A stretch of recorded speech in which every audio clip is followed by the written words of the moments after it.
آپس میں گفتگو کر رہے تھے، بات چیت کر رہے تھے، اور ہماری ڈسکشن رانا صاحب، میں اور مریم اور 2-3 اور ہمارے ساتھی تو آپس میں حالات جو ہیں پاکستان کے ان پہ بات چیت کر رہے تھے. تو اللہ فضل و کرم کرے گا، انشاءاللہ سب ٹھیک ہوگا. پاکستان مشکلوں سے باہر نکلے گا اور ہم نکالیں گے انشاءاللہ. تو یہ ممکن نہیں ہے کہ پاکستان دوبارہ اپنے پاؤں پہ کھڑا نہ ہو سکے. ہم نے اللہ کے فضل و کرم سے پہلے بھی پاکستان کی بڑی خدمت کی ہے اور لوگ جانتے ہیں.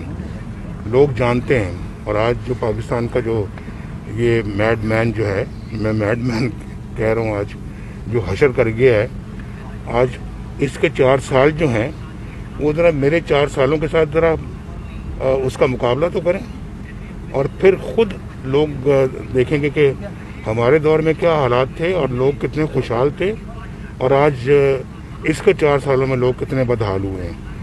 ہم اس کا ورثہ جو ہے وہ ہم نے پاکستان کو مشکلات سے نکالنے کے لیے یہ حکومت سنبھالی ہے، اور ورنہ اس نے جو حالات پیدا کر دیے تھے پاکستان کے، وہ تو ایک بالکل تباہی کے کنارے ہم چلے گئے تھے. اور آپ میری بہت ساری ویڈیوز سن چکے ہیں، میری باتیں سن چکے ہیں اس کے دور میں جو میں نے کی تھی، اور شاید میرا آپ گجرانوالہ کا جلسہ بھی یاد کریں جب میں نے کہا تھا کہ یہ خرابی یہ ذمہ دار ہیں، یہ خرابی ہے یہ ذمہ دار ہے.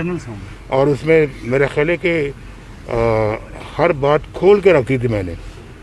تو میں تو اپنا سمجھتا ہوں کہ جو ہمارا ملک ہے اس کے ساتھ جو ستم ظریفیاں ہوئی ہیں، جو ظالمانہ سلوک کیا گیا ہے، اس کو بتانا یہ میری ذمہ داری ہے. عوام تک پہنچانا میری ذمہ داری ہے، اور اس کو ٹھیک کرنا بھی ہماری ذمہ داری ہے. کیا آپ جنرل باجوہ اور جنرل فیض کو ذمہ دار سمجھتے ہیں، جن کا نام آپ نے گجرانوالہ اسپیچ میں لیا؟ جی آپ سب جانتے ہیں.